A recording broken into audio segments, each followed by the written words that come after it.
La Russie affirme qu'elle n'arrêtera pas ses opérations militaires avant le prochain cycle de négociations. Le ministre russe des Affaires étrangères Sergei Lavrov a reproché lundi à l'Ukraine de changer constamment de position dans les négociations. Mais il a ajouté que Moscou est patient et ne voit aucune raison de mettre fin aux pourparlers avec Kiev. L'Ukraine se prépare à une nouvelle offensive russe dans la région orientale de Donbass, où les deux forces s'engagent à contrôler la ville stratégique de Mariupol.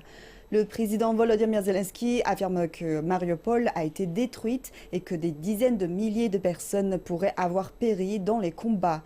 Le dirigeant de la région autoproclamée de Donetsk, Denis Pouchkine, a annoncé que le port de la ville était complètement, je cite, libéré.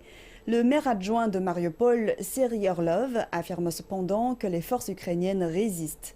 Philippe Crowther nous en dit plus depuis Lviv.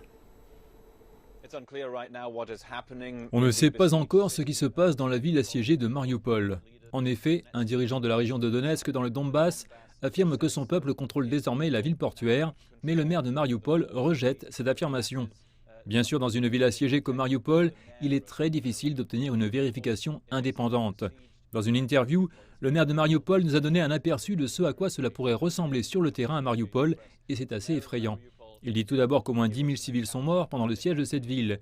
Il dit que ce nombre pourrait aller jusqu'à 20 000, et aussi, il déclare que des corps de civils gisent dans les rues et qu'il y en a beaucoup. Dans des situations comme celle-ci, les autorités locales, les gouverneurs et les villes de l'Est de l'Ukraine demandent à la population de quitter les lieux aussi vite que possible.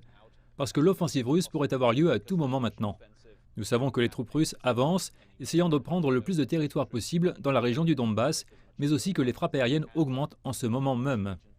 Des couloirs humanitaires ont été établis, mais ils ne fonctionnent pas tous. Il y a aussi des trains d'évacuation censés faire sortir les gens de la ville dans la région du Donbass, qui n'a pas été prise par les troupes russes, mais qui pourraient être attaqués à tout moment. Ces gens essaient de sortir aussi vite que possible.